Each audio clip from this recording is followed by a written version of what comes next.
श्री स्वामी समर्थ. पाहून दुर्लक्ष करू नका. कृपया 5 मिनिटे हा संदेश शेवटपर्यंत ऐकावे अशी स्वामींची आज्ञा आहे. स्वामी म्हणत आहेत, मला माहीत आहे कदाचित तू दुःखी आहेस. काही तुझ्या मनासारखं घडत नाही आहे, पण तरीही तू खचू नकोस, दुःखी होऊ नकोस, कारण माझ्यावर विश्वास ठेव. जे काही घडत आहे ते माझ्या इच्छेने घडत आहे. त्यामध्ये तुझे भले लपलेले आहे आणि तुझ्या पुढील आयुष्यामध्ये तुझे जीवन सुखमय होणार आहे.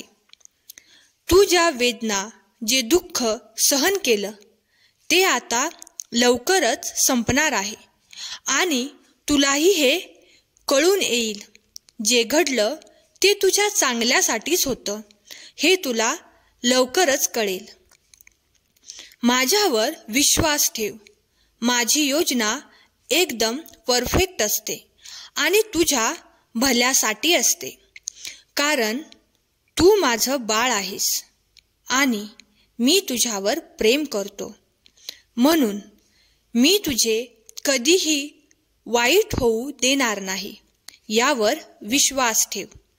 तुमचा स्वामी शक्तीवर विश्वास असल्यास, होय स्वामी तुमच्यावर विश्वास आहे असे टाईप करा आणि व्हिडिओला लाईक करा. नशिबाचे दरवाजे तुमच्यासाठी लगेच उघडले जातील.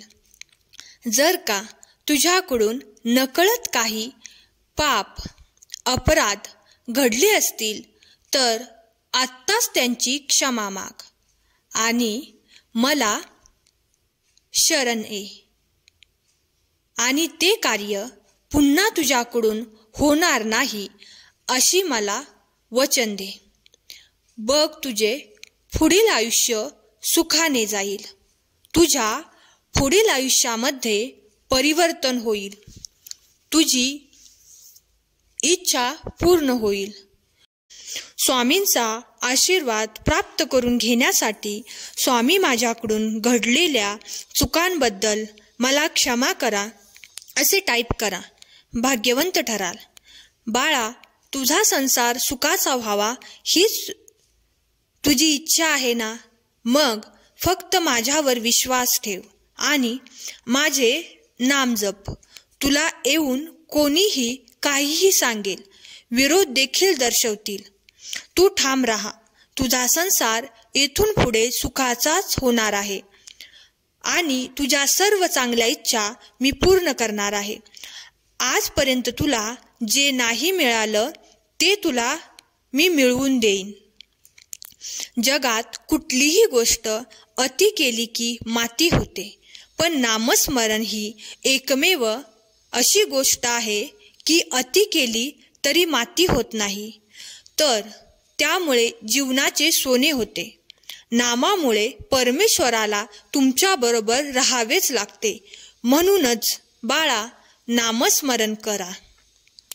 बाळा, मला माहीत आहे हे सर्व कठीण आहे, पण अशक्य नाही. मनुष्य जन्म दुःख भोगावेच लागते. श्रीरामालाही भगवंतालाही दुःख चुकलेले नाही, तर साधारण मनुष्याचं काय? खरं तर तू स्वतः तुझ्या दुःखाचं कारण आहेस. माणूस म्हणून तू परिपक्व झाला आहेस असा मी केव्हा म्हणेन, जेव्हा तू विचाराने तुझ्या मुखातून शब्द काढशील. समोरच्याचं मन दुखावणार नाही याची काळजी घेशील.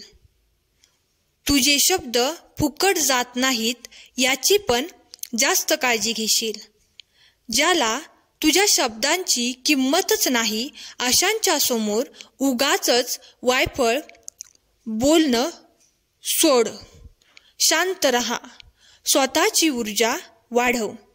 ती नामस्मरणाने वाढेल. यशस्वी होशील. अरे, तू फक्त विश्वास ठेव आणि चांगले कर्म कर. बाकी सर्व आमच्यावर सोड. तेच तुला देऊ जे तुझ्यासाठी योग्य आहे. आमच्यावर विश्वास आहे ना? मग घाबरतोस कशाला? मी आहे ना तुझ्या पाठीशी, भिवू नकोस. भिण्याचे काहीही कारण नाही. प्रत्येक संकटाला स्वामी शक्ती पाठीशी आहे हे लक्षात ठेवून खंबीरपणे वाघासारखे सामोरे जा. बघ कसे संकट तुला घाबरून दूर पळून जाईल ते. तुमचाही स्वामी शक्तीवर विश्वास असेल तर आत्ताच या व्हिडिओला शेअर करा.